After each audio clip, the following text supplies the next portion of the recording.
Our lecture on functions covers the second thing in the list of 10 things that I wanted you to learn this semester with respect to fundamental programming topics. And we've covered variables, which was number 1, and now we're going to move on to functions, which is the second item.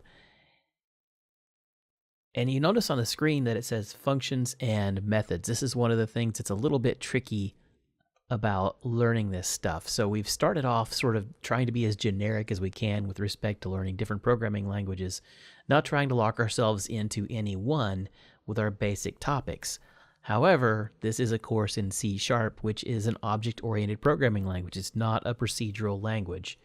And so you don't really talk about functions in an object-oriented language. You talk about methods, and they work a little bit differently. But I do want to cover this from the perspective of sort of a generic standpoint, and we'll cover object orientation in the next lecture. So let's sort of pretend that we're using functional languages so that we can cover functions and really hit the differences between functions and object-oriented programming in another lecture. So functions, just like I did with variables, sort of boiling it down to the most basic definition that you can use. And mine is this: function is something that does work with data. So a variable is a container for data, and that's nice, but so far all you have is data storage. And what you really want in your programs is the way to manipulate or do something with the data, and that's what functions are for.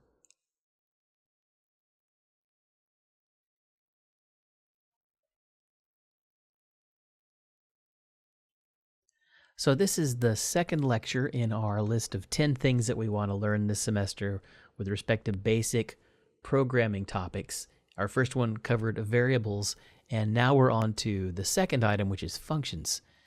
And when we're talking about these early topics, we're trying to stay as generic as possible. I don't want to be locked into any one programming language. I'm just trying to hit the high points, the biggest topics that you need to be introduced to as you start your academic career in taking programming courses and hopefully eventually moving into the field of software development. And so again, not trying to lock us into any one language, this is a little bit of a tricky subject because we've mentioned in some of our early introductory talks that there are two basic programming paradigms that you're going to see out in the real world. And there's more than that, but really the two big ones that you're going to see are going to be object-oriented programming and procedural programming. And procedural programming is one that really deals with functions, whereas object-oriented programming has functions in it, but they're called methods, which is why you see on the screen here it says functions/methods. Ostensibly, they're the same thing, but we're not ready to talk about object-oriented programming yet. That's the next lecture. So I'm trying to keep this simple and straightforward, and so I'm probably going to show you some things that are not C# just to keep the sort of the procedural conversation going.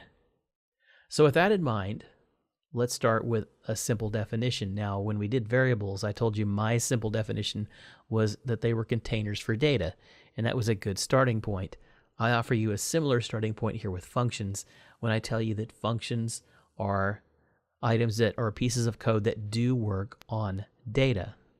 They manipulate it in some way. So it's nice to have a storage place for your data, that's your variables, but if your program can't actually manipulate the data and do something to it, then it's not a really useful program. It's just a data storage facility.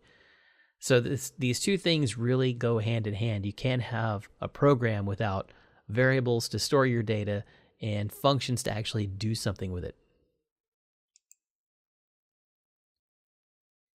So functions have pretty much the same principal parts regardless of what language you're talking about. And I'm showing you an example here on the screen. I'll come clean with you. This is a slide that I took from an older course when I used to teach Flash and ActionScript. And I can get away with this because as it happens in Unity, which is the subject at hand is Unity programming, there is sort of a strange variant language in there called JavaScript. And it's not really JavaScript. Everyone's heard of JavaScript. It's the most popular programming language in the world. But in Unity, JavaScript isn't really JavaScript. It's something else. And people have taken to starting to call it Unity script because they realize it's not JavaScript. JavaScript is not a strongly typed language, and Unity script is. Well, it turns out that Unity script looks almost exactly like ActionScript. And so I feel justified in showing you this. I like showing you this because it has all the principal parts there, but it also has this nice keyword function. And since we're trying to stick to functions as our descriptive element in this talk, it seems fitting. So this does actually look a lot like JavaScript as well, except for the fact that it's obviously strongly typed. So we're going to take a look at sort of this genericized version of a function so that you can get to know all the principal parts. And there's a whole family of languages. We call them C-based languages because they are syntactically related to the C programming language. That's not to say that they all come from C or that they work exactly the same way as C.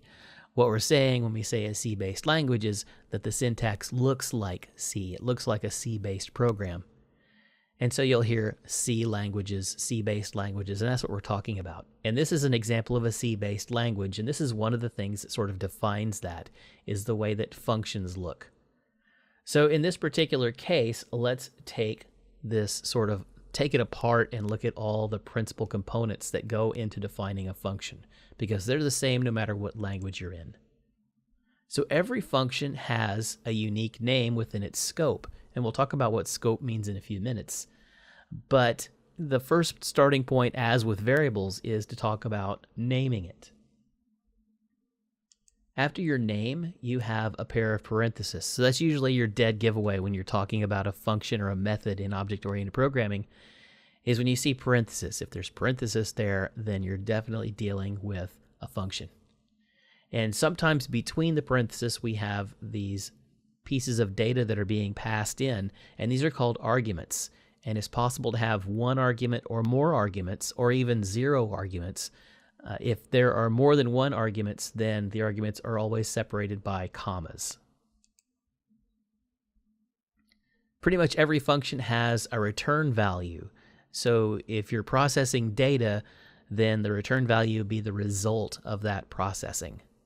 So if you make a function that adds 2 numbers together, the return value would be the sum of those 2 numbers. And in the case of a strongly typed language, you're required to declare what kind of data is going to come out in that return value. So our example here is showing that we're adding 2 numbers together, 2 integers, and we're getting an integer back. And that's the green highlighted area there on the right end of that function definition. Every function has a function body. So this is the code actually inside the function that does the real work.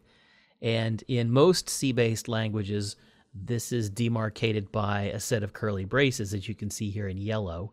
And then the code itself, I've highlighted that in green. Now here we just have something really simple going on. And I could have even reduced this to 1 line of code, but it's 2 lines of code. Sometimes you can have a dozen lines of code. Sometimes you can even have, I think if you're getting up to 100 lines of code, you've probably got too much going on in your function. But it's possible to have a very large function body happening inside of your function definition. So that's the code. Those are the actual instructions that are manipulating the data. Now we talked about a return value, and we defined it at the top there at the end, sort of right at the tail end of that function definition. But to actually return the data, you have to use the return keyword. And again, this is very popular throughout C-based languages. Pretty much all of them use the return keyword. And just a reminder, a keyword is a word that is reserved to a programming language. So in this case, we're saying return retval. Retval is just the name of the variable that I created on the line above it. And that's just something I do a lot. I usually call my return value retval. That's just a naming convention that I like. But it could be named anything because, of course, it's a variable. So return returns the result of your computation. Now, I mentioned earlier that it's possible to have 0 arguments inside of a function. And it's also possible that you're not really actually going to return a return value. You still actually do have a return value. It just happens to be nothing. So in this case, we have an example of a function, in this case play, and you can imagine what this does even if you don't have the context in front of you. It's probably going to play a media file or a movie or something like that. And so it's just going to take no arguments, and it's going to return nothing. And that happens a lot as well. So the principal parts are there. It just happens this one doesn't have arguments, and it's going to have a return type that corresponds to nothing. We call this void.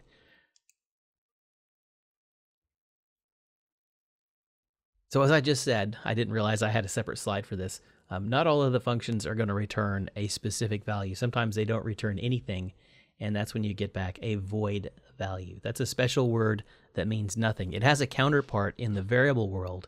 If you have a variable that has no value, then it's called null. These are different than, say, returning 0 or an empty string, because those are actual values. What we're saying with either null or void is that literally the value is nothing. It's empty. Okay, so just like in the variables discussion, you have to put some effort into naming your functions. And so there are some rules, and as it happens, the rules are pretty much the same as they are with naming your variables. So let's take a look at them. The function has to be unique within its scope. So that's the same as the variable. So you can't have the same function name twice in the same program. Function names can't be the same as a keyword. Again, same as a variable. If we've seen some variables or we've seen some keywords in here, you can't use those keywords as your variable name. For example, I can't make a function called return because return is a keyword, as we've seen. A function name can't be the same as one of your variables. So this really applies to procedural programming. It would be pretty hard to name a function the same as a variable inside of an object-oriented program. I guess it's possible that you could make an instance variable and an instance function, or an instance method rather, have the same name, and potentially bad things would happen. So just name everything differently and separately and sort of treat them as equals in that respect, and you won't have any problems. Usually though, this isn't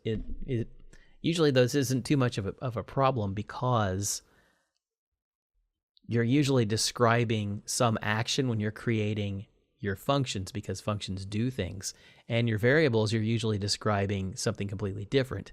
And so you don't usually have that many collisions between the two. But watch out for them, because that is breaking the rules. A function name, like a variable, has to begin with a letter or a special character, and it can't contain spaces. It can't have a number at the beginning of it either. So that's sort of what I'm saying when I say they have to begin with a letter or a special character. No numbers. You can have numbers in them, but they can't start with numbers. Okay, so as we go through this, bear in mind that you are, in fact, learning a brand new language. It's kind of hard. Learning any new language can be a daunting task, and you're learning something that's sort of foreign to a lot of people. Some people come by this naturally, and other people just don't. So if some of these concepts you're struggling with them a little bit, that's somewhat normal and somewhat expected.